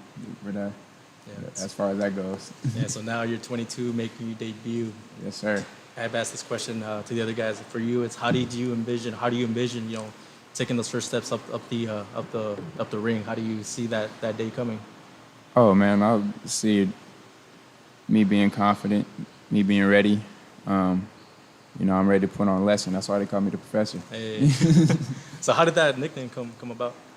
Just, you know, off of I started calling you the professor. Hey, I started calling him the professor. No, yeah. If you want to be technical, If you want to be technical, it was a day that Hess came in here. Oh, it was Hess for real? Don't do me. Then it must have been God's work because I looked at you. Hester had Trevor had no prior knowledge to Hess calling. Nah, it's God. Right, but I did say the same thing, right? He's Trevor. So then it was like, you got more than one person That's calling God's me the professor. You know, it was just something. It was just something that stuck with me. Wait, so did you come in with like a briefcase, glasses, or? No, it was just being able to have a mind for it. Okay. Being able to teach it. Not only can I perform it, can I do it, I can also teach it at a very high level. Oh, okay. And he's a hell of a goddamn fighter to work with, man. I've had an opportunity to work with a lot of fighters. It's so exciting to work with Jaivion because he's a sponge. And if I spend like an hour with him or 2 hours, same thing with I spends with an hour, 2, 3 hours with him. The guy just soaks the shit in, and it's like listen. We were just before the podcast had happened. I'll sit down over here on the couch with him. He said, Trev, check this out. And it's something that we work on. And he was showing it to me, and he says, oh, man, if I would have perhaps fought it this way, I would have been able to get it over. The fact that you got a fighter that's looking back at his sparring footage, is looking back at his processes, understanding his processes, understanding what we're trying to get done in there, that's a special kind of dude. These are the guys that go on and win belts, and they just don't get a belt in one division. They go off and get multiple divisions. I do want to say this about Jaivion right now. I'm gonna put motherfuckers on notice. He's 6'5". He's 160 pounds. Damn. Yeah. Yeah. Let that be known. He's 6'5". He's 160 pounds. He's an athlete. He ran track. He ran hurdles. It was the 400 and the 200, right? Yeah. This is and he's smart. Yeah. He reminds me of Ash in that way. He's very cerebral, and he knows his processes. He's aware of what he's doing in there, and he's going to be one that just is going to come up, and he's going to have a lot of momentum with him. I guarantee it. I'm not going to say anybody's names out there, but we can see those names in 8 to 12 fights. Yeah. So that are moving and shaking at 160. Yeah. When I saw you before the show, I was like, where do you campaign? He said 160, and I was like, I could see you doing also 160, 168, 175. You're like, down the road. Down the road. Big guy, frame. Okay. But yeah, Hess is like, I'm taking credit for that nickname. How you're like, That was my nickname. Shit, I didn't know, Hess. I said the same goddamn thing. So. Because I was telling him, because Jaivion does, he does coach a lot of fighters as well. Yeah. And you don't really know something until you can teach it. Right. And that's when that pretty much came to mind for me. I can't. This is I created the nickname. So. Yeah. So to pretty much I walked in the gym one day and he was getting his training on, and that's when it kind of clicked, And I think I put it on Instagram. I gave him a shout out. Oh shit! On my Instagram. It was on the digital platform already. Yeah. You trying to rub it in? I added him and I put the professor. Okay. And I guess Trevor saw it, and then he obviously subconsciously Trevor think that but it's all good. We gotta show him the receipts, bro. After the show, show him the receipts. And honestly, to tap more into that, what Hess said, I didn't develop like a different love for boxing until I started teaching. It was a point in time when I was younger and I was 1 foot in, 1 foot out, and my heart wasn't all the way in it. But then once Ivan pushed me to start like training kids, teaching other people how to fight, I developed a different perspective for it, and so it just showed me like, okay, it kind of gave me, a different look at what I need to work on as well. I'm telling this fighter that he needs to work on this, needs to do this, or damn, I need to work on the same thing. So why do we both, So it just kind of went hand in hand. It's like I said, you don't really know something until you know how to teach it. So Definitely. Ashton, who do you believe? Who do you think came up with it? He's like, none of y'all. I go with Hess. Okay. 1-0. All right, Jaivion, let's talk a little bit about the classes that you do here at Jackrabbit Boxing Gym, because like you said, you're not only a fighter, you're going to be turning pro, but you're also a trainer here. Yeah. Well, I have 3 different sessions of beginners classes that I do.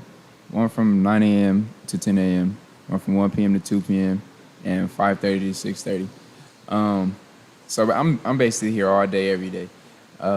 Just basically teaching the fundamentals of boxing, you know. I also work with the amateurs a little bit, you know. My guy Danny helps out a little bit with that, so, you know, we kind of tag team as far as that goes. But my main focus is, you know, building, you know, people who want to, you know, learn how to box, get fit, or even take boxing to the next level. Yeah. Want to start fighting the amateurs, you know. I give them that foundation, you know. Once they start leveling up, go to the amateur class, you know,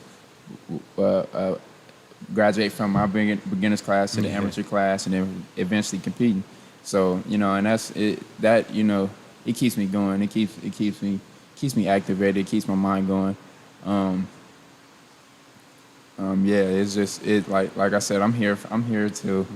I'm the one who opens the gym up, and I'm the one who closes it down. So I'm here all day, every day. So it's being in here so much, you know. Like Trevor said, it's nothing but to soak in everything. Yeah. Being and Hess mentioned that earlier, right? That evolution of when he first started coming here, things are a bit different, more evolving.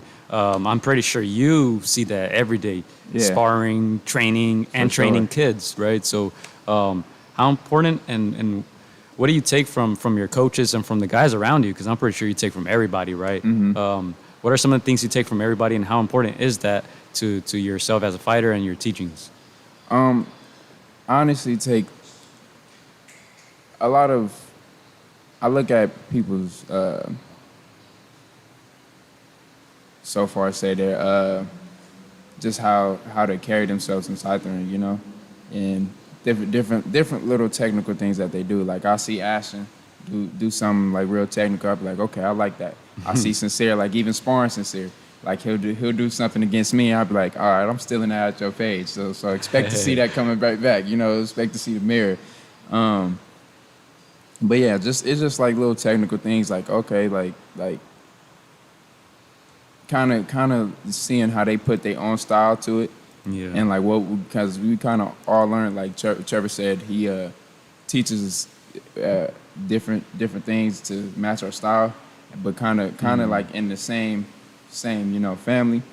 So it's like in a sense we're all learning kind of the same thing, but just a little tweak. Yeah, just a little tweak. It's like a shared consciousness. Yeah, like a shared consciousness. So. I kind of look at different styles. I'm like, okay, how did he make that into his style? How did he make what we learned into his style, you know? And it's just, I kind of take it apart and, you know, dissect it and build it into my own style. They all got different temperaments too. Jaivion, he, being 6'5", he's agile like a panther, you know? He moves around this ring and he's pawing at you. And like a panther, when you get too close to the son of a bitch, he's going to hit you and kill you. So he'll settle down. There's certain dudes they're going to have a different kind of style. I got to match that. Ivan's got to match that. The team's got to match that. Mainly, Ivan and I are always having conversations. If Ivan and I will have a conversation literally about, a 13-year-old, a 12-year-old, 11-year-old, whatever, just about their style and who they're going to be. With Jaivion here, he's excited, man. He's a little bit. He reminds me a lot of Ali in certain ways, and he could be like Andre Ward too. He's just a real exciting young man to work with. So. No, and I know you guys always emphasize that jab, right? With that length. Yesterday, that's all I heard when you were sparring. Jab. Yeah. Well, he was working with Joey Beltran, which is the bare knuckle champion, big boy, heavyweight, and a mixed martial arts legend. So that weighs probably I would assume like 240, right? Joey's pretty big. Yeah, he almost 100 pounds heavier. Yeah, almost 100 pounds heavier. But it's another thing too. Joey had talked to me, and then Adam Castro, which works with Joey, and then I said, well, shit, let me hit a bive, and I hit a bive, and I said, all right, what's up? And you know, on this look, and he said, man, you know, Jaivion's ready. He's already been in there with some huge names even when he was younger. So we let the work happen, but we had to be on him with the jab, because if not, Joey was gonna hunt him down with that pressure and just that pure size. It was a size thing. So I just, you know, Ivan and I, under our instruction, wanted him to turn him, which he kept doing, and peppering him with the jab and work the ankles on him. And he was very successful yesterday. We're very happy with the work. So 100%. I'll be posting some clips, man. Nothing too crazy, but I'll be tagging you on that, bro. But you have all your stablemates, same card. You're making your professional debut. How does that feel, man? Oh man, it's great. Just to be able to accomplish that success with the ones who, you know, put in the work with you, you know, go through what you go through on a day-to-day basis. You know, me and Ashton started out at the same time. Like, I honestly, Ivan probably told you guys this story before, but I kind of tricked Ashton into into boxing, into competing, you know, because one day we came in here, this long before he was even Jackrabbit, long before. And you know, we just wanted to learn how to box. You know, we would box in the garage a little bit, you know, and just do off of what we see on TV and stuff. Yeah. But you know, once we got in here, you know, it kind of got me amped about it, kind of pumped me up. And I came to Ivan one day. I'm like, can we compete? Can we find the amateurs? He asked us over and over, "Can you sure you want to do this? Sure you want to do this?" I said, "Yeah." He asked Ashton. I gave Ashton a look like, "You better say it." But yeah, so that's kind of how we just got started in that, and from there, you know, it's just now we fast forward to now. It's just like we started out on the same day. Now we debuting on the same day. It's something special. Hey. So it's nothing but fireworks. That's gonna happen on August 29th. Nice, August 29th. Yes, sir. You know, these guys still have to follow the rules that make weight. Do you guys have trouble making weight? Are there certain foods that you guys can't eat? Oh man. It's depressing.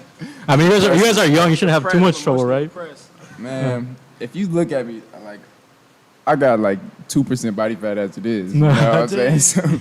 So it's just like, naturally I walk around probably like 180, 170, 175. But being able to, you know, and I love to eat. I love to eat. So just being able to discipline myself, that's a fight within itself, you know. But making weight, that's the big battle. You know? Yeah. I feel like the fight would come easy once you make weight. You know, you all good. Now you just got to go out there and execute. So, dieting is a big part of it. You know, I've never ate so much salad and vegetables and fruit before until now. So Ivan stays on these boys though. All the time. They're wearing they got sweatsuits on and they've been they had to do the ice bath every day. Every day. Dang. So to fire up their metabolism, obviously too for inflammation and so forth. So you know, believe it or not, he's 165 right now. This guy is going to be fighting at 130. He's 138 right now. He's more than ready. On track. Ashton's always on track, always sharp. Everybody in here, the making weight shit, it comes. We got them working so hard all the time. It's like today I sat down. Sometimes I forget we got a fight, and I said, "Man, Roscoe sounds really good right now." Right. And I'm like, "That's not gonna happen." Yeah. It maybe happen for Ivan and I, but Ashton, any cheat sheets or none? I don't know. Is it no? Nice. So with this COVID thing, we've seen on Top Rank, you know, some younger fighters getting opportunities that they would have otherwise not have gotten it, you know, having been televised on TV. I'll ask Trevor this question: if an opportunity, you know, presented itself, maybe 5, 6, 7 fights in, would you consider taking those fights, Trevor? I'd have to talk with Ivan, but I think it's safe to say absolutely. I mean, yeah, we're not. You know, we're here for legacy. Ivan and I, we're not doing this because we want high fives. Him and I don't, at least, you know, we don't want to be your friends. The same way that these young men think about competing against world champions in their division. Yeah. I know Ivan and I talk about beating other trainers. Yeah. So, that's, you know, him and I both are students of the game. Hess said it earlier that the training that Hess was getting with me and Ivan 5 years ago is much different than what he's getting now. We're committed to this process just as much as these young men. We're out there. We learn just as much as them. We study just as much tape. We're completely disciplined. And, you know, shit. I can't, in between him and I, there's been, you know, hundreds of, thousands of hours, if not, you know, enough to make everyone go crazy. I'm watching video when I'm using the restroom, watching video, fighting sleep. Watching video when I'm driving. We're out there. We're learning. We're committed to it. Yeah. We get that call, we're gonna take it. Especially with this stable of young men that we have. Every one of them is a fucking killer. Every one of them is a winner. And you know, we're excited to live up to it. Nice. So. What would it mean for you guys, you know, for Trevor to one day, you know, because that day will come, whether it's, you know, 10th fight in or 15th fight in, what would it mean to you guys getting that call, saying you guys are going to fight on national television? What would it mean? Anybody can answer this one. I just think that it would mean that we're on the right path, that we're doing everything that we're supposed to do, and that we're walking, in our purpose. Because when those type of opportunities present themselves, then okay, this is what I'm supposed to be doing. I'm doing everything I'm supposed to be doing. I'm doing everything right. And when that day comes, you just gotta, we just gotta be ready. So we just gotta stay in the gym. We gotta be constantly working, continuously building, continuously growing. And when that day comes, like I said, we'll be ready. Yeah, it helps too. Like I've had a fighter on fight on NBC before. Had a fighter on Showtime. Had a fighter on Box Nation. I know what it's like, what that pressure's like underneath the lights. Yeah. I also know I got a good nose to sniff the men that are capable of that. Okay. Ashton is a man of very few words. He's quiet over there. But listen, if he got a call that that COVID wasn't here and we were going to debut as a third or fourth undercard that was going to be televised for, a show with PBC or DAZN or Golden Boy or whatever direction that, we decided to go. I know that he would live up to it and he would come through with the drip. That's everybody that we fuck with in here. It's literally a top-down sort of thing. And it's also that we're always having conversations with the young men and we're trying to help them not just manage, acquiring skills in their craft, but also who they are as people, how they're gonna handle when they're underneath the lights, that they're gonna be ready, and letting them all know that everybody that you've met today on the podcast, including Andres is not here, that we believe that these young men have what it takes to be world champions, and that's where we're going with it. Nice. Yeah. So Trevor, you've been in the boxing game for a good span of time. Enough to have my heart broken is what I should say. You guys had asked if anybody that's out there that's looking to start boxing, know that everything worth it in life, it takes. You're gonna get your heart broken if it's worth it, and it's gonna take some time. I'd had a fighter fight for the heavyweight championship of the world when I was working with Jesse Reed, and got us at Wembley Arena, which is a huge arena out there in the UK. Yeah. And he fell short, and I could tell you that I don't want that to happen again, and that for a while it actually checked me out of boxing, and that Ivan actually got me back in boxing to come back. This is we're in this because we want to make history, and that's the same thing you had mentioned, Robert Garcia, about putting Oxnard on the planet. Not that Oxnard wasn't on the planet, but definitely as far as a boxing perspective. And there's so many other trainers out there, Hall of Fame trainers that have done their things. And we admire and study and look up to every one of them. And we're definitely, all that video that they put up there, I know I'm watching it and I'm learning and I'm trying to hear what they say in the corner. Yeah. I even got it, even certain guys in the corner that I just love hearing. Yeah. And especially Emmanuel Stewart. And same thing with Robert, same thing with Freddie. So. Nice. Yeah.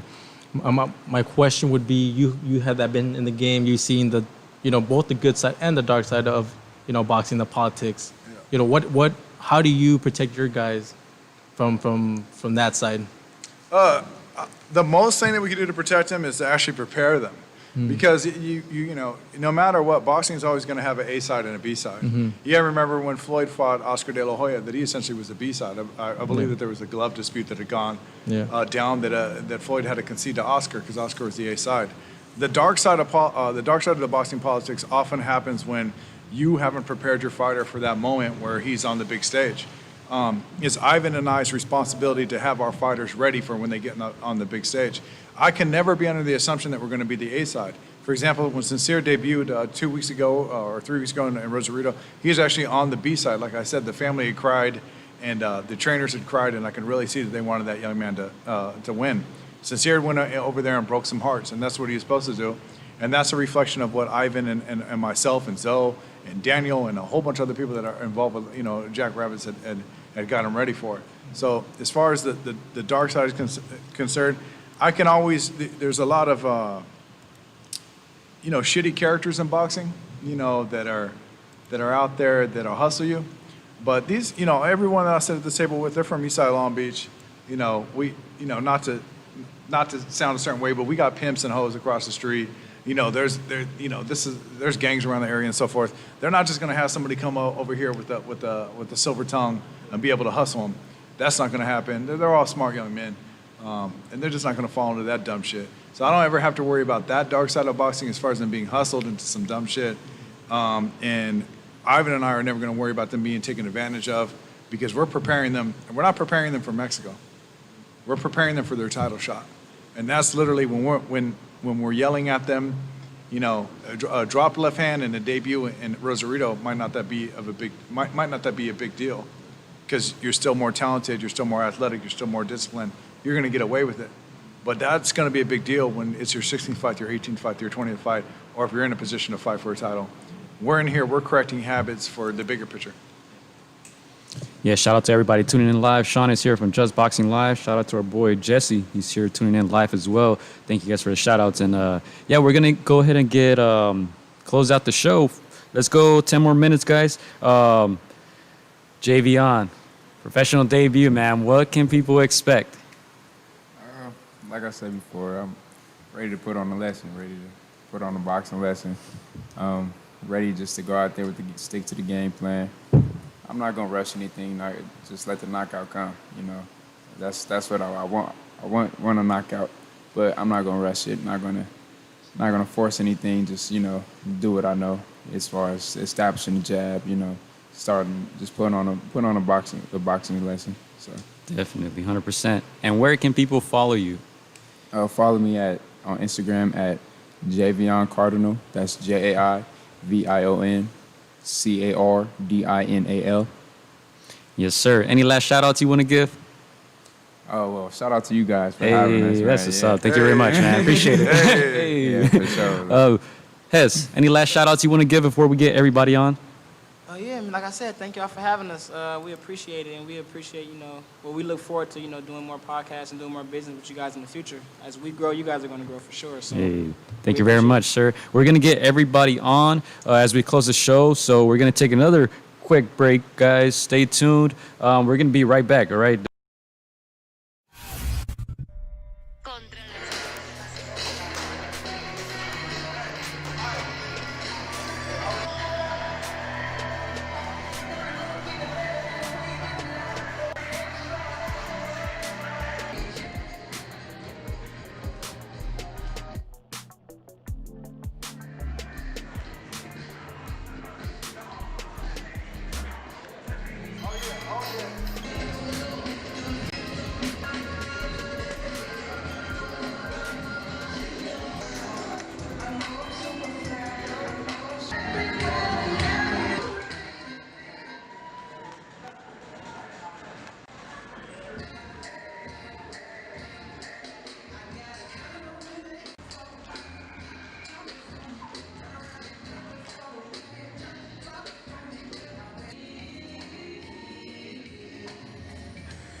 All right, ladies and gentlemen, we are back, ready to close out the show. Before we let you guys go, we just want to say thank you guys for tuning in, man, showing these young men support. Make sure to go follow them on Instagram. Make sure to tune in.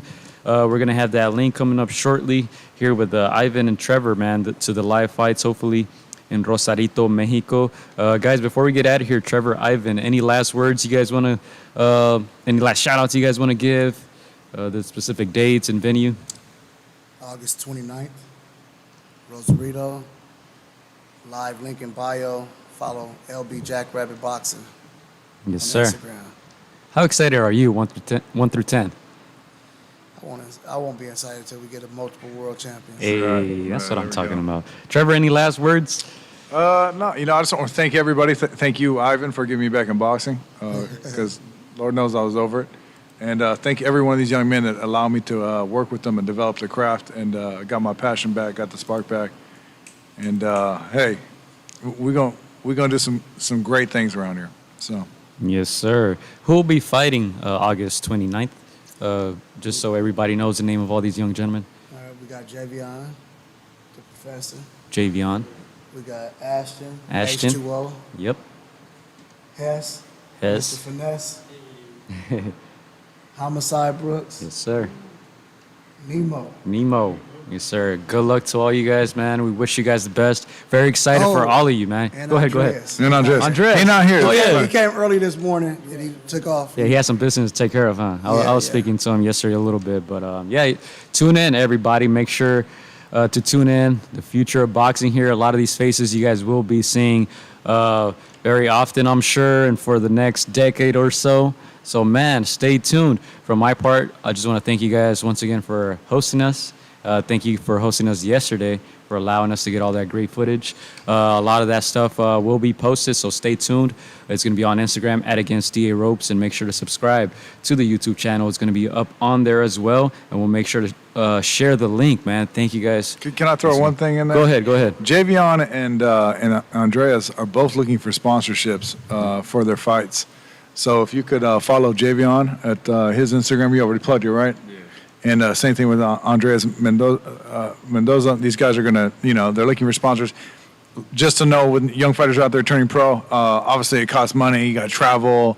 Man, these outfits now, the way that these kids are coming through, man, drip. Yeah, they're coming out dripped, and so forth, and just the whole momentum behind it. But yeah, we would definitely appreciate it if you can help out our fighters out there. Anybody out there that's in a position to help them out, we greatly appreciate it.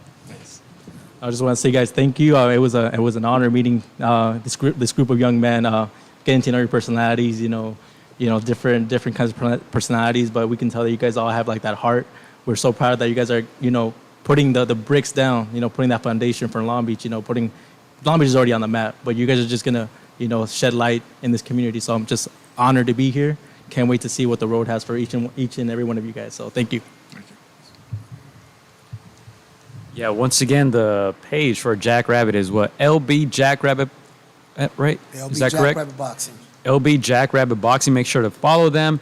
If anybody wants to take classes here, you guys see these guys are great gentlemen, very nice, very welcoming. And I'm going to let you guys bring us out, man. Anything you want to say is on y'all. Jaivion, it's on you. It's on me.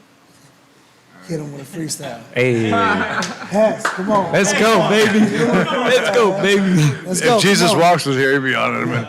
Hey, I know you got some bars, something doing to do with boxing. I know you got something. Get a little battle real quick. I've Go never ahead. been in the studio. We got to talk to somebody who's been in the studio. You better perform underneath those lights in Rosarito better than this. Right.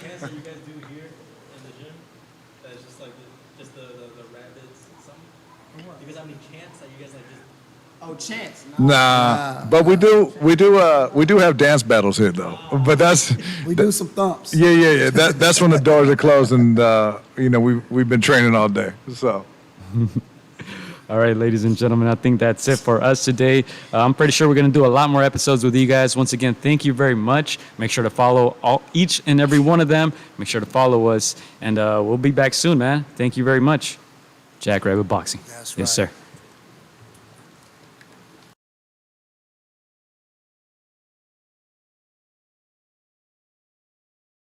Michael, you already know I said I'm a fun guy.